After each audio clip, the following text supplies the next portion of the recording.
আসসালামু আলাইকুম রহমতুল্লাহ।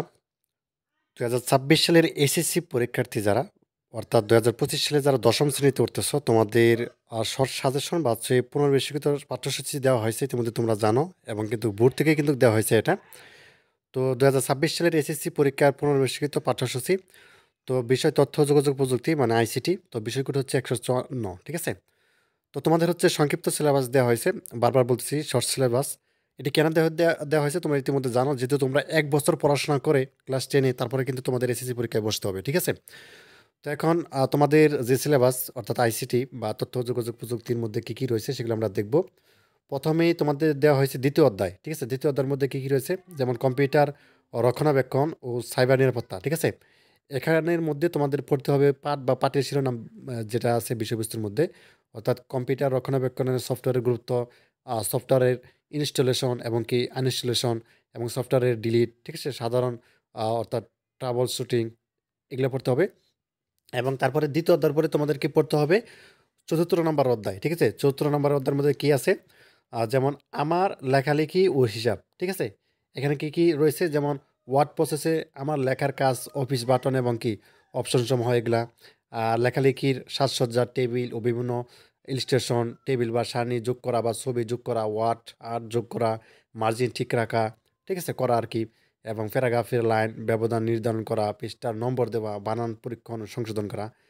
এবং তারপরে তোমাদের রয়েছে এখানে যে স্প্রেডশিট বা আমার হিসাব নিকাশ, ঠিক আছে, এগুলো পড়তে হবে আর কি। তো এরপরে আরও রয়েছে, সেগুলো আমরা দেখব। তার আগে একটা অ্যানাউন্সমেন্ট রয়েছে, সেটা আমরা একটু দেখে নেই। তো ইতিমধ্যে তোমরা জানো যে যারা বিশেষ করে ক্লাস 10-এ 2025 সালে উঠতেছ, তো আমরা জানো যে এসিএস ফিচার স্কুল থেকে তোমাদের অ্যাডমিশন কার্যক্রম শুরু হয়েছে, এবং আগামী 10 জানুয়ারি থেকে তোমাদের ক্লাস শুরু হচ্ছে, ঠিক আছে। তো যেহেতু তোমাদের বই দিতে একটু সময় লাগতেছে, এই জন্য হচ্ছে তোমাদের ক্লাসও একটু দেরিতেই শুরু হবে, মানে 10 জানুয়ারি, খুব বেশি একটা দিন বাকি নেই, 10 দিন বাকি আছে। তো এর মধ্যে তুমি যেটি করবা, এই ভিডিওটির কমেন্টে দেখো আমি লিঙ্কটা দিয়ে দিচ্ছি, এবং ভিডিওর ডিসক্রিপশনে লিঙ্কটা দেওয়া থাকবে। তো এখানে উপরে লেখা আছে ক্লাস 10 বিজ্ঞান, এখানে ক্লিক করবা, ঠিক আছে। এখানে ক্লিক করার পর তোমার হচ্ছে এইভাবে চলে আসবে, এরকমভাবে ক্লাস 10 বিজ্ঞান লেখা আছে। এরপর হচ্ছে একটা ডেমো একটা ভিডিও রয়েছে, ভিডিওটা অবশ্যই দেখে নিবা।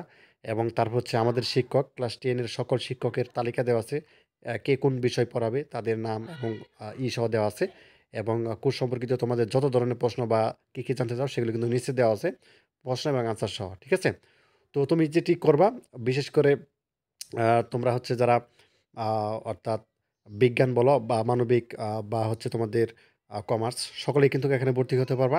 তো ভর্তি হতে তুমি এখানে ভর্তি হওয়া লেখা আছে, এখানে ক্লিক করবা, দেন হচ্ছে একটা ফোন নাম্বার দিবা। তুমি বা তোমার অভিভাবকের যেকোনো একটা ফোন নাম্বার বসিয়ে ওটিপি দিয়ে এগিয়ে যাবা। ওই ফোন নাম্বারটা ওটিপি যাবে 6 সংখ্যার, দেন হচ্ছে ওটিপিটা বসিয়ে দিয়ে তুমি হচ্ছে তথ্য দিয়ে এখানে ভর্তি হয়ে যাবা। এবং ভর্তি হতে তোমার শুরুতে কোনো টাকা পয়সা কিছু লাগবে না। পরবর্তীতে তুমি যখন কোর্সটা নিবা আর কি, যেকোনো একটা কোর্স নিতে পারো, যেকোনো গোল্ড বা হচ্ছে সিলভার, তোমার পছন্দের মতো যে কোর্সটা নিবা, তখন তোমাকে হচ্ছে টাকা পে করতে হবে, ঠিক আছে। আর টাকা কিভাবে পে করবা, এখানে সব কিছু কিন্তু দেওয়া আছে নিচে, কোর্স সম্পর্কিত, যেখানে কোর্সটি কীভাবে কিনবো, ক্লাস কবে থেকে শুরু, এগুলোর মধ্যে ক্লিক করলে কিন্তু আনসার দেওয়া আছে, আনসার সহ দেওয়া আছে। দেখতে পাচ্ছ কোর্স ফি কীভাবে পরিশোধ করবো। আচ্ছা, তারপরে হচ্ছে তোমাদের ৫ম অধ্যায়টা পড়তে হবে মাল্টিমিডিয়া ও গ্রাফিক্স। এই অধ্যায়টা পড়তে হবে, এবং তোমাদের অধ্যায়ের মধ্যে আছে মাল্টিমিডিয়ার ধারণা এবং মাল্টিমিডিয়ার মাধ্যমসমূহ, ঠিক আছে? প্রেজেন্টেশন সফটওয়্যার, প্রেজেন্টেশন তৈরি করা এবং পাওয়ার পয়েন্ট প্রোগ্রাম খোলা ও স্লাইড তৈরি করা, এগুলো শিখতে পারবা। এবং প্রেজেন্টেশন সেভ বা সংরক্ষণ করা, এগুলো হচ্ছে তৈরি করতে পারবা। এবং স্লাইডের ব্যাকগ্রাউন্ড যুক্ত করা বা ব্যাকগ্রাউন্ড পরিবর্তন করার জন্য স্লাইডের ছবি যুক্ত করা, এই সব কিছু কিন্তু শিখতে পারবা ৫ম অধ্যায়ে, এবং এটা পড়তে হবে। আর তারপরে ষষ্ঠ অধ্যায়টা পড়তে হবে প্রোগ্রামিং এর মাধ্যমে সমস্যার সমাধান। তো এখানে সমস্যার সমাধান প্রোগ্রামিং ভাষাটা শিখবা। মেশিন কোড বা মেশিন ভাষা কি, পাইথনের প্রোগ্রামিং যাত্রা শুরু, চলক বা ভেরিয়েবলের নামকরণ, ভেরিয়েবলের ডাটা সংরক্ষণ অথবা ভ্যালু অ্যাসাইন করা, ঠিক আছে? ডাটা টাইপ বা ডাটা টাইপের রূপান্তর, প্রোগ্রামে ডাটা ইনপুট নেওয়া, এগুলা। তো এরপর হচ্ছে তোমাদের যেগুলা ব্যবহারিক অংশ রয়েছে, যেহেতু আইসিটি সাবজেক্ট, তো এখানে তোমাদের ব্যবহারিক অংশে কী কী রয়েছে দেখতে পাচ্ছ। তো এই ছিল তোমাদের সংক্ষিপ্ত সিলেবাস, মানে শর্ট সিলেবাস, অর্থাৎ আইসিটি বিষয়ে তথ্য যোগাযোগ প্রযুক্তি। তো ধন্যবাদ সবাইকে এই ভিডিওটি দেখার জন্য। আল্লাহ হাফিজ।